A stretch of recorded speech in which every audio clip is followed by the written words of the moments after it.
So on the last episode on Rob Dog's Vlogs, I show you around Fort Scratchley and talk about the deep history it has to offer, especially the Japanese attack that took place during World War II in June 1942. I show you all the variety of weapons at the fort and I take you with me on a tunnel tour. This is part 2, where I will show you all the rooms, many different items that they have on display, and I'll show you 2 different guns getting fired. Stay tuned, and remember, happiness comes from your own actions, and actions speak louder than words. So get outside and get amongst. Fort Scratchley was built in 1882 with its tunnels and gun placements driven by fears of Russian naval attacks following tensions after the Crimean War.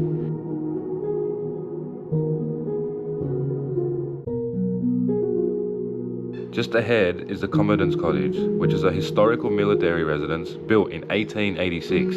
It housed the Commandant, the officer in charge. It's located near the gun emplacements and tunnels, showcasing the fort's evolution and military life.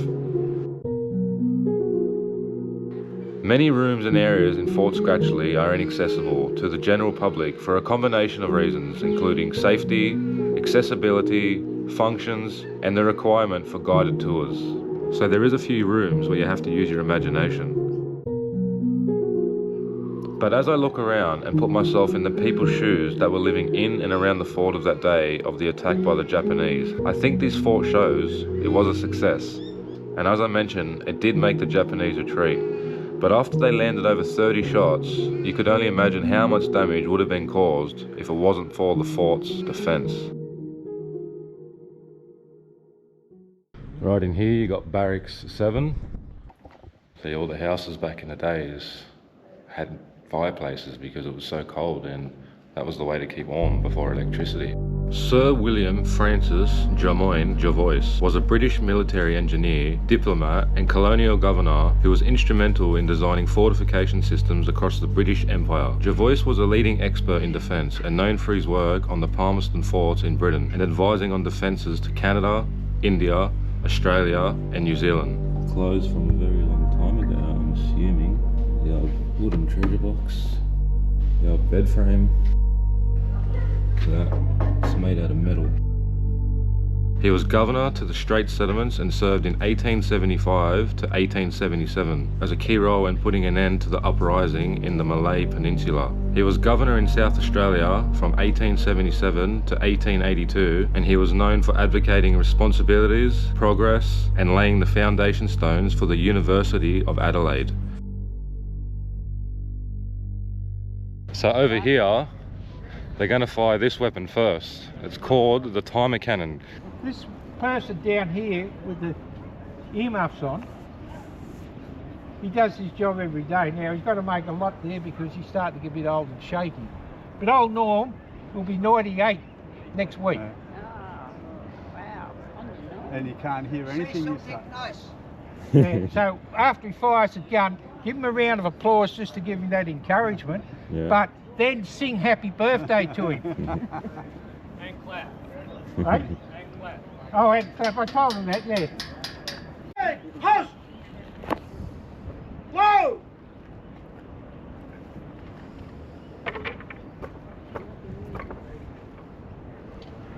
Spike charge!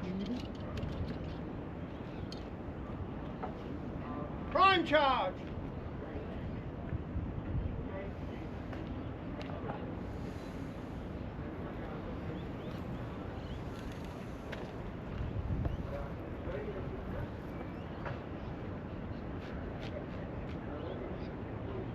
Take it! Fire! Leg safe! I tell you! What up, Norley? I've been louder so you can hear it, he's dead. Well done, mate. So these are the size of the cannonballs that go in the timer cannon. They're all welded together because people kept stealing them from here.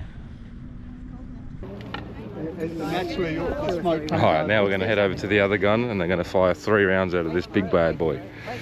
He's just giving the boys some praises for their services towards the army.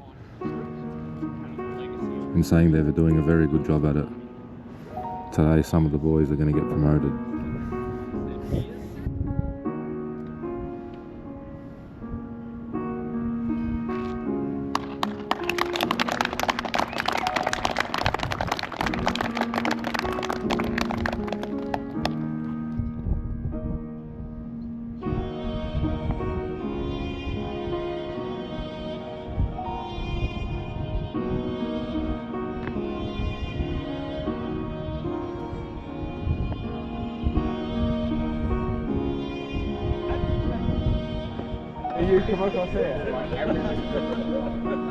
Well done, boys. Thanks for the service. So here you got the battery observation post 12.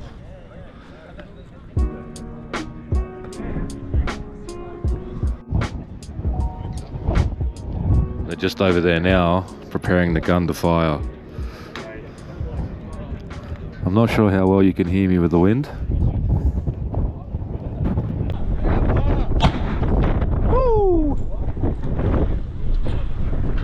They're going to fire 2 more shots.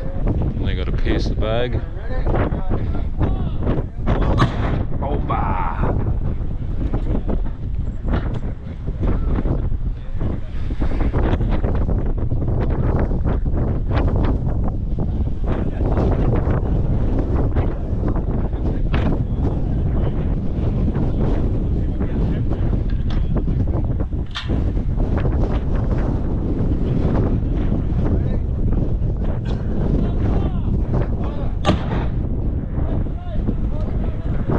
Right here is the guardhouse, military police.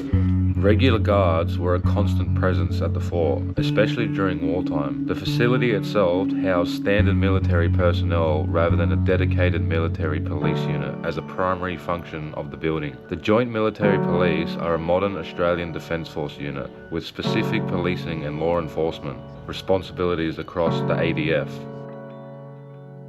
The guardhouse's purpose was built as part of the original fort in 1880 to accommodate personnel and included 2 jail cells. The fort was a continuously used military installation by the Australian Army until 1972, with the guardhouse playing a key role in its operations. Look at the old books. Staff duties in the field. Wow. So much history here, it's amazing.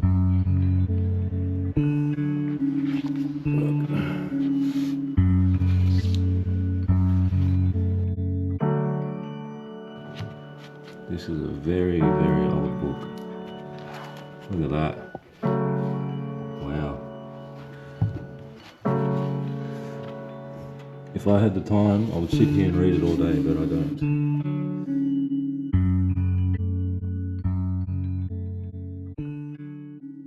Coal was first discovered in Newcastle in 1791, and coal mining and exports commenced in 1799. These early coal mining activities made a significant contribution to the progress of European settlement in Australia. Still to this day, coal is one of Australia's biggest exports, so the Newcastle area is very rich in coal. Coal is classified as a sedimentary rock. It is a fuel used mainly in the production of electricity. It is a fossil fuel because it forms from dead plant matter. Some Aboriginal people, such as the Awakabal people, use coal as a cooking source for cooking fish and shellfish. They also used coal while they were fishing on canoes. Small fires were kept burning on a clay pad or mound, usually located on the stern or center of the canoe, used to roast bait and cook meals while being on the water. Right here, we have a non-operational display pump. This is how they used to get water back in the day. Sit there and you pump it. How things have changed, huh? The domestic help was a luxury for the commandant, which would have his cooking, washing, cleaning and additional preparations for the commandant's house for social gatherings or important meetings. I mean, we still have similar sinks like this in houses these days, but look how different it is. This is an old iron, look at that. See, you have old pegs. They've glued them down so people can't steal them. I'd say the brush is the same. Oh no, that's loose. An old brush. got like a cannon mantle there. I don't know what that is, but that's really cool. Don't know if it's beer, rum, I actually have no idea. Wow. So here, I used to heat up the bottom with the fire, bloody mix all the clothes. Look, that's how they used to wash clothes back in the day. And then you grab your tongs, grab the clothes, and do what you got to do with them. See, this thing here, I'm pretty sure you used to put clothes through it and it would wring out all the water. So then you could hang them up on the pegs and they could dry quick. This is really cool. Just down this alleyway used to be the servants' quarters, but right now it has different display rooms from different eras of the fort's history, displaying unique weapons, items and artefacts. Inside the first room you can see a display cannon, which is actually 1/3 of the size. Until they were replaced by more appropriate guns, these cannons were used in ships in early colonies for defensive positions. Right next to the cannon is a 9-pounder round shot that was fired from a 9-pounder gun. Look at the old school axe heads that were made. This was Sir Peter Scratchley's sword belt, and it was worn by officers of the Royal Engineer Corps as part of their full dress uniform. Mr. Scratchley himself was born in France in 1835 and died in Papua New Guinea in 1885. Major General Sir Peter Henry Scratchley was Special Commissioner for Great Britain in New Guinea in 1844 to 1845 and the Defence Advisor for Australia. 1882 to 1913, a centennial is born. The year before World War I, which was around the time when the British stopped using swords and adopted modern firearms. At the top there you have a timeline of the fort's progression during the years, and down below you can see the tunic made from woolen material.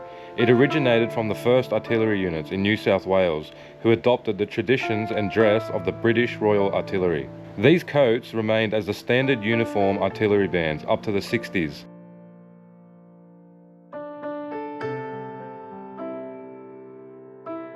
The fort bears its teeth, 1939 to 1945.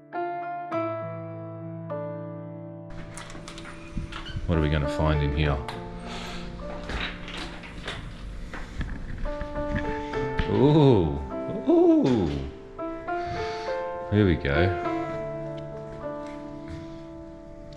Look at that. The old telephone in the box. The old earphones. You got a signal lamp there. Look, you got a field telephone. You got transmitters and receivers. This was a very interesting time to Australians, as Australia was not well equipped for a major war in 1939, with few modern aircraft and limited military power when the Japanese threat emerged, and not to mention being geographically isolated, so the supply chain was always an issue for basic items. This is a replica of the I-21, a Japanese submarine that fired on Australian soil.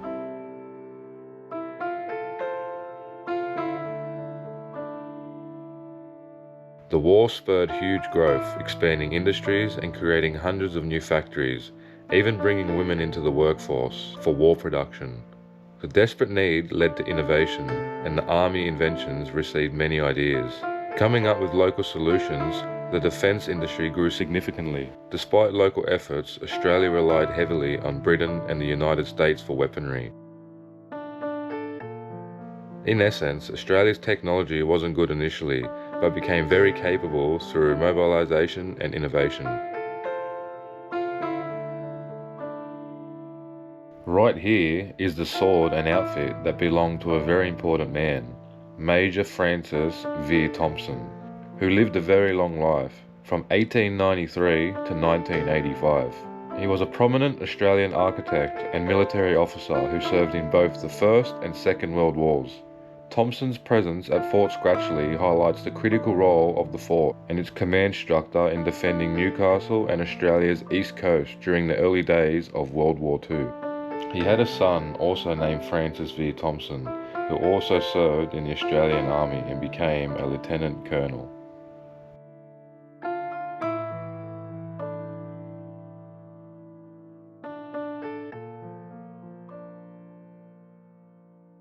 So this is room 5, 1946 to 1972.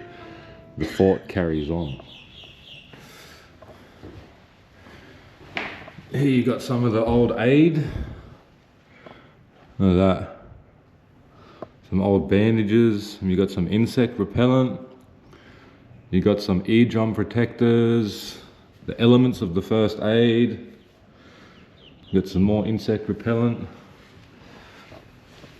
Look at that. The old school tea bags they used to use. Look at the old sugar bags. Old matches. Right here you got a combination spoon bottle and a can opener.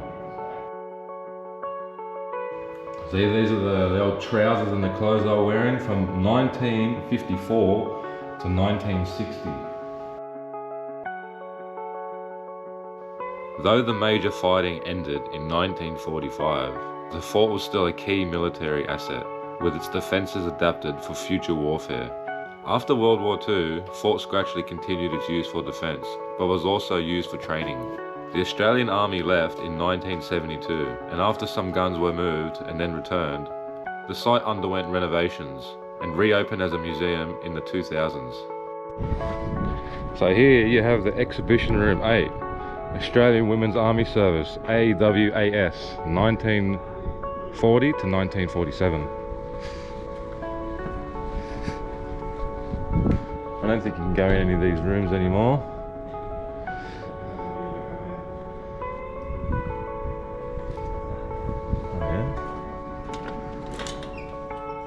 I find this part really amazing because hats off to all the women that help with their services in the Army. The Australian Women's Army Service, AWAS, was established in August 1941 during World War II to release males from non-combat duties. So basically women could do other jobs so more men could go to the front lines. Recruits were typically single women aged 18 to 40 who passed medical tests and security checks. Between September 1941 and August 1945, over 24,000 women enlisted as volunteers in the AWAS. It was the only non-medical women's service to send personnel overseas during the war, with approximately 385 members serving in New Guinea.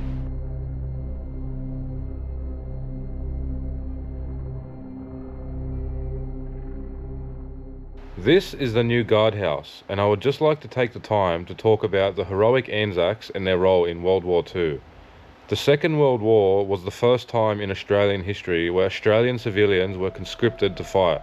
There were over 1 million Australian men and women who served in the Second World War, with roughly 5,000 being overseas, where the ANZACs bravely fought in the defence of Greece in the Battle of Crete against the German invasion, suffering heavy casualties before evacuation. Due to the direct threats from Japan, it led to the creation of the ANZAC Area Command for Australia, New Zealand and the US, as the Australians fought in a bloody and unforgiving war in New Guinea and the islands, while New Zealand strongly defended their surrounding territories as well.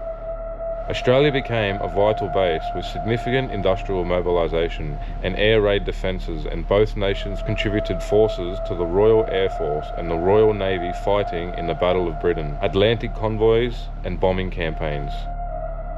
While the ANZAC Corps was brief in World War II, the soldiers of Australia and New Zealand served courageously and effectively across nearly every theatre, becoming integral to the Allied victory with huge sacrifices made.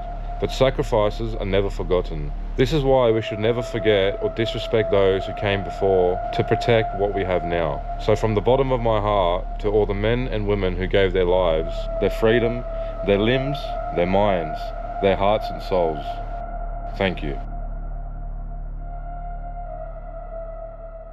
So here we just have a bit of different clothing from all different times. So this model shows the winter battle dress jacket and trousers worn by soldiers in World War II. This model shows a current style of service dress uniform with a badge of rank of Staff Sergeant on the lower sleeve. This model shows a colonial uniform of a soldier in the artillery.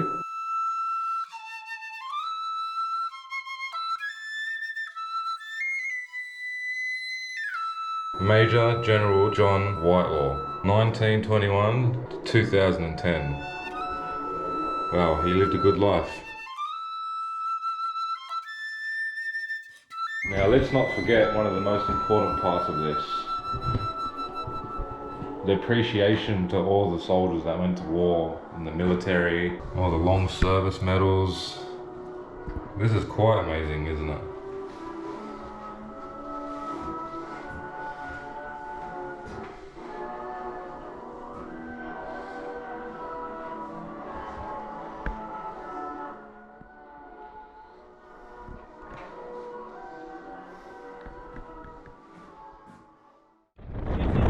Coming back for it. Oh, you coming back for it? Cool. I saw someone left and I was about to bring it down to the boys. Awesome.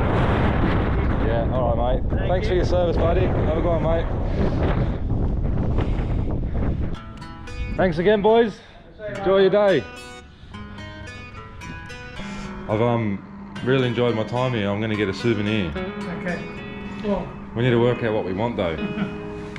What do we want? I'll grab one of them. Rising sun magnets. And how much did you say these ones were each? there are comes on the top shelf. Yeah. Oh yeah, yeah. $8 on the top shelf. I'll grab one that represents the guns that I looked at today. I'll grab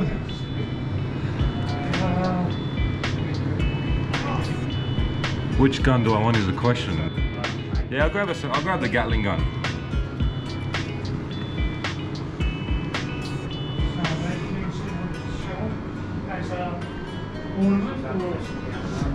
Yeah. We'll grab these two, yeah. $14. 14 buckaroonies. You want a copy or you? No, that's fine. Thanks guys, I appreciate it. No worries. Enjoy. Enjoy your day. Alright, so I got a little pencil sharpener.